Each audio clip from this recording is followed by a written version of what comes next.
recruits. Today we've got 2 new pins for the price of admission, both coming from a gaming company best known for anything other than pinball. It's Capcom's Pinball Magic and Airborne. Take a look. If you didn't know, the makers of Street Fighter, Mega Man, and Resident Evil dipped their toes in the pinball scene for a brief period. Though it didn't last for long, it still led to some great pins being made. We'll start with the mystifying Pinball Magic, first released in October 1995. Capcom's first pin will for sure leave an impact on your psyche with all the fun things it does in the guise of magic.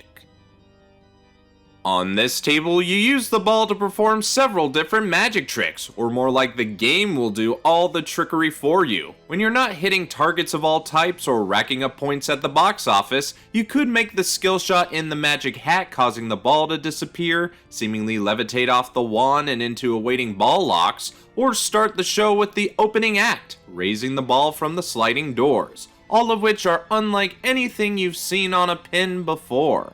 Points are plentiful, like when you hit the Sword Swallower for extra bonuses, and hitting specific targets enough times can eventually trigger a multi-ball.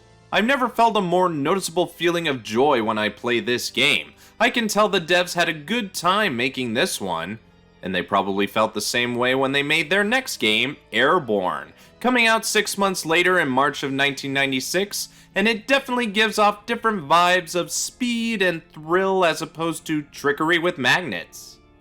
This table instead makes the ball like a jet aircraft as you flip it towards any target you can at lightning speed. You'll more than likely hit one of the many wireform ramps as there's a lot of them, but they're good for buzzing the tower or getting the blue angels into formation among other things, one of those being blocking other targets underneath them. You may have not even known these were there until I pointed them out.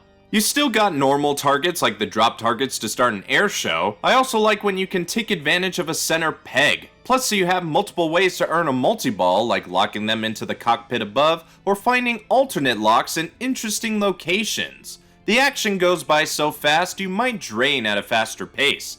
Very literally. My head is having trouble keeping up with all this. I'm starting to get dizzy. Doubtful many have seen these Capcom pins, let alone play 2 at the same place, but that's what our Starfighters have been able to do, and I want to hear what they think about them. I think it has a cool skill shot. If you know how to do a lot of the secret things in this game, it's amazingly fun. Well, so it's super unique, that skill shot, and the center ramps, I mean, that's unlike any of the other games. I like that the skill shot at the top. I like that you get for lighting up the squadron in the middle. You get bonus points. Still haven't figured out the buzzing the tower shot yet. That'll come, I guess, as we read it and play it some more. But all in all, it's a fast game and a fun game. Pretty fun game. Basically, hit your ramp shots, and that'll do it. It's got a few neat tricks to it. The levitating ball is probably my favorite. Like, I enjoy it. It's pretty fast paced. Kind of like how this magic wand feature on the side. I thought that was kind of a neat little gimmick, or neat little feature. So whatever I had to do to get that, I like that. You too can enjoy these 2 as well as many other pins and games at Starfighters Arcade. We're always trying to rotate and add more machines, so who knows, maybe we'll find the remaining Capcom pins. Maybe with some magic hands and good fortune? Only time will tell. That's all for now. We'll see you next time when a new recruit lands. Thanks for watching.